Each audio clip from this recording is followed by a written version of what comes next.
সালাতে দোয়া কবুল হয়। সালাতে দোয়া কবুলের তিন জায়গা।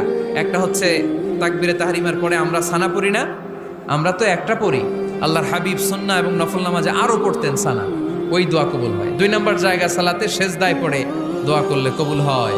আকরাবু মা ইয়াকুনুল আবদু মির রাব্বিহি ওয়া হুয়া সাজিদ ফাকসিরু ফীহি দুআ। বান্দা যখন সেজদায় লুটিয়ে পড়ে বান্দা আল্লাহর সবচেয়ে কাছে চলে যায়। তা কিন্তু বিশ্বনবী বলে সেজদাটা তোমার রবের কুদরতি পায়ের উপরে পড়েছে।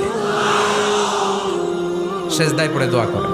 সালাম ফিরানোর আগে বিশ্বনবী দোয়া করতেন, লা ইউসাল্লিমান্না আহাদুকুম হাত্তা ইয়াতাআওয়াযা মিন আরবা'a।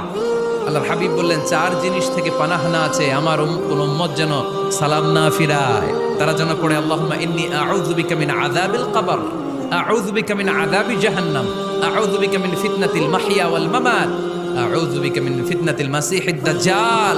আল্লাহ কবরের আযাব থেকে বাঁচাও, আল্লাহ জাহান্নামের আগুন থেকে বাঁচাও, আল্লাহ জীবন